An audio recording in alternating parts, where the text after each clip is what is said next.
Salut! Bienvenue sur QI Canin! En commençant, si vous aimez les petites vidéos que je vous partage, vous pouvez aimer, les repartager, les commenter. Vous pouvez me demander des sujets que vous aimeriez que j'aborde. Ça va me faire plaisir. Aujourd'hui, on va parler d'un outil qui est le licou. C'est ce que porte la belle Yuka. Qu'est-ce que c'est un licou? Souvent, les gens appellent ça un halti. Mais pour vous dire une petite affaire, le halti, c'est une marque. C'est un licou. C'est un peu comme Frigidaire pour beaucoup de gens. Frigidaire, c'est pas l'objet. Frigidaire, c'est une marque. C'est un réfrigérateur. C'est pareil aussi pour Kodak, puis appareil photo. Bonjour! Fait que le licou. Le licou, c'est un outil. Comme beaucoup d'outils, il faut savoir l'utiliser. C'est un peu utilisé n'importe comment par beaucoup de gens.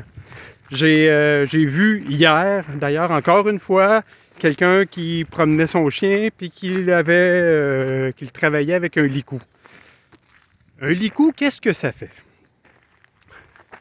Je vais le faire en douceur, je ne vais pas faire mal à Yuka, mais un licou, c'est que quand le chien tire, ça ramène sa tête.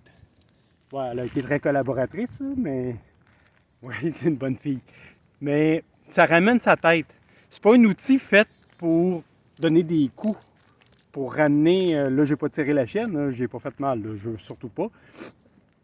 C'est pas un outil qui est fait pour donner des coups comme... si tu veux travailler de même, tu te prends un choker, tant qu'à faire, là, puis prends un cours pour apprendre à l'utiliser. Tout simplement parce que cette chose-là, le licou, si tu donnes des coups, tu peux blesser les vertèbres de l'animal. Tu peux aussi lui faire mal à la mâchoire.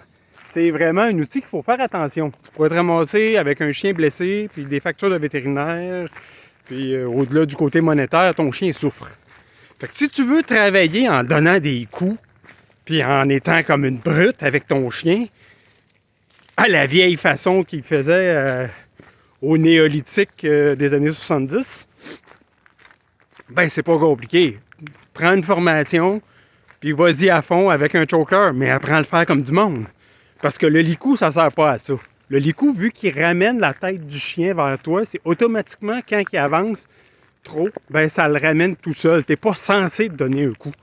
Fait qu'arrêtez de donner des coups avec un licou. C'est pas ça, le licou. Puis, même si tu veux faire de quoi d'encore mieux que de travailler avec un choker, parce qu'il y a des affaires plus faciles à faire, mais ça demande du temps. Ça c'est difficile de mettre du temps. Parce que si tu apprends à ton chien ce que tu veux, si tu y apprends à marcher au pied quand tu en as besoin, ben c'est pas compliqué, ça va lui faire plaisir de le faire. Mais il faut que tu sois clair, puis il faut que tu y apprennes. Puis il y a une façon de le faire. Si tu le fais, ça va régler tes problèmes. Ton chien va marcher à côté de toi, puis il ne tirera pas. Fait que ce secret-là, c'est tout simplement, tu stimules l'intelligence de ton chien. Wouhouhou! Puis ça, ben c'est pour son bien-être, puis aussi le tien, hein? Oui, parce que s'il a appris à bien marcher au pied, en laisse, ça va te créer pas mal moins de problèmes. Puis tu vas créer une super belle relation avec ton animal plutôt que de le choquer ou de choquer avec le halti. Sur cela, une bonne journée.